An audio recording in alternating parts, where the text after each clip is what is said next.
Ya, selamat datang kepada rekan-rekan mahasiswa yang mengambil mata kuliah hukum bisnis dengan saya, Laurentius Arliman. Nah, pada kali ini saya akan menjelaskan terkait silabus ataupun materi-materi pokok perkuliahan dari hukum bisnis. Pada pertemuan pertama, kita akan menjelaskan terkait pengertian dan sumber hukum bisnis. Nah, dari ini saya bisa memiliki beberapa buku yang saya bisa rekomendasikan kepada rekan-rekan mahasiswa. Ada dari Dr. Nina Nurani SHMSI dengan judul buku Hukum Bisnis. Di situ saya akan melihat materi-materi pokok dan beberapa saya kolaborasikan dengan beberapa buku-buku hukum bisnis yang lainnya. Nah, pada pertemuan pertama kita akan melihat apa sebenarnya yang menjadi pengertian dari hukum bisnis. Aspek-aspeknya tentu saja definisi hukum, kemudian definisi bisnis, dan definisi dari hukum bisnis. Kemudian masuk kepada yang kedua adalah sumber dari hukum bisnis. Itu untuk pertemuan pertama. Nah, sedangkan untuk pertemuan kedua, kita akan membedah atau memilih topik dengan kontrak dan perjanjian bisnis. Adapun pembahasan dari pertemuan kedua ini, pertama, pengertian kontrak atau perjanjian, yang kedua, kontrak dan perikatan, yang ketiga, asas-asas dalam kontrak, yang keempat, syarat sahnya kontrak, yang kelima, prestasi dan non-prestasi, yang keenam, overma atau force major, yang ketujuh, anatomi kontrak, dan kedelapan, berakhirnya kontrak. Itu untuk pertemuan kedua. Nah, kemudian yang di pertemuan ketiga, kita akan melihat atau memberi topik pada pertemuan ketiga ini dengan kontrak dan perjanjian jual beli. Kontrak atau perjanjian jual beli. Nah, adapun unsur-unsur dalam pertemuan ketiga ini, pertama, A, pengertian jual beli, yang B, saat terjadinya jual beli, yang C atau yang ketiga, hak dan kewajiban para pihak, yang keempat, pembayaran, yang kelima, wan prestasi dan ganti rugi, dan yang keenam adalah resiko. Kemudian pada pertemuan keempat, kita akan membahas terkait kontrak atau perjanjian sewa-menyewa. Nah, adapun yang menjadi bagian dari pertemuan keempat ini, pertama, perjanjian sewa-menyewa. Kemudian, yang kedua, terjadinya sewa-menyewa. Yang ketiga, bentuk kontrak sewa-menyewa. Yang keempat, hak dan kewajiban para pihak. Yang kelima, resiko perjanjian sewa-menyewa. Yang keenam, gangguan dari pihak ketiga. Dan yang ketujuh, kontrak jual beli tidak memutuskan sewa-menyewa. Itu untuk pertemuan keempat. Nah, sedangkan untuk pertemuan kelima, kita akan membahas topik yang berjudul hubungan-hubungan bisnis. Pertama, keagenan perusahaan atau distributor. Kemudian yang kedua, maklar. Yang ketiga, komisioner. Yang keempat, franchising. Yang kelima, sewa beli. Yang keenam, jual beli angsuran. Yang ketujuh, hak tanggungan. Yang kedelapan, gadai. Dan yang kesembilan adalah fiducia atau agendum overdraft. Itu untuk pertemuan kelima.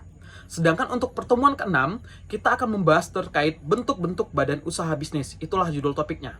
Itu ada tiga. Pertama, perseroan firma. Yang kedua, perseroan komanditer. Dan yang ketiga, perseroan terbatas.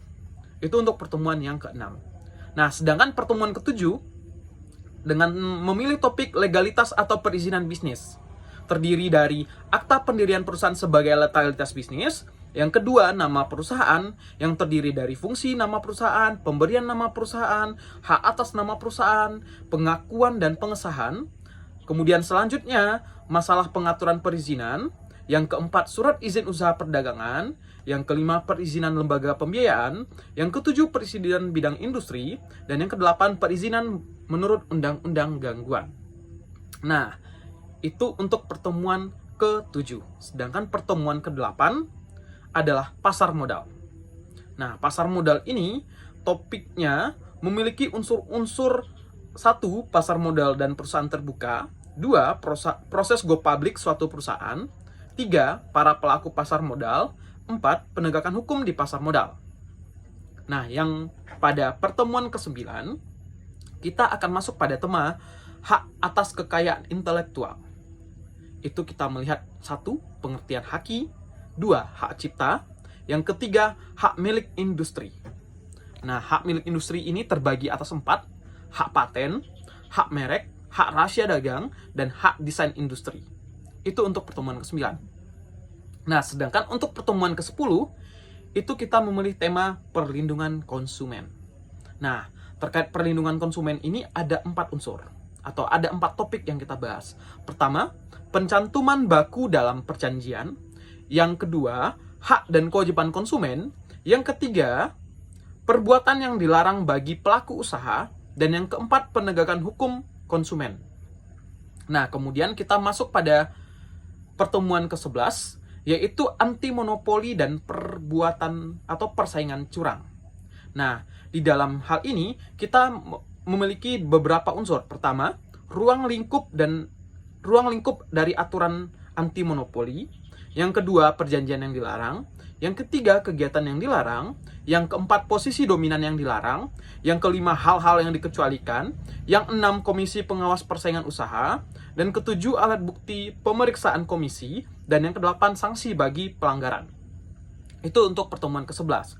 Sedangkan untuk pertemuan ke-12 adalah topiknya berjudul Lembaga Pembiayaan Bisnis. Terdiri dari sewa guna usaha, kedua modal ventura, yang ketiga anjak piutang, yang keempat usaha kartu kredit, yang kelima pembiayaan konsumen. Itu untuk pertemuan ke-12. Nah, kita masuk pada pertemuan ke-13 dengan judul topik adalah penyelesaian sengketa bisnis. Nah, kita akan memulai dari peradilan, kemudian luar pengadilan. Ada 2 topik di dalam pertemuan ke-13 tersebut. Nah, sedangkan untuk pertemuan ke-14 itu kita akan masuk kepada hukum surat berharga. Kita akan jelaskan dulu apa pengertian dari hukum surat berharga. Kemudian kita lihat macam-macam surat berharga.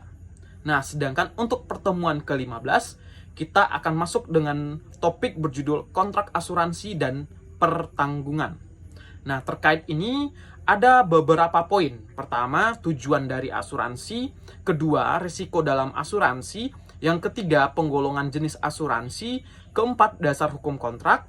Kelima, cara mengadakan kontrak. Yang keenam, azas kontrak asuransi. Yang ketujuh, polis asuransi. Yang kedelapan, hak dan kewajiban penanggung dan tertanggung.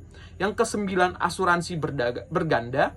Yang kesepuluh, reasuransi. Dan yang 11 adalah asuransi di bawah harga. Mungkin sekian tema-tema kita di dalam mata kuliah hukum bisnis. Nah, untuk selanjutnya agar dipahami dan dimengerti oleh mahasiswa, ada baiknya buku-buku terkait hukum bisnis dibeli atau dicari ataupun dipinjam kepada senior-senior kalian agar bisa bermanfaat nantinya di dalam perkuliahan hukum bisnis. Mungkin sekian dulu untuk pertemuan pengantar pada hari ini atau pada kali ini. Semoga dapat dipahami. Sekian dan terima kasih.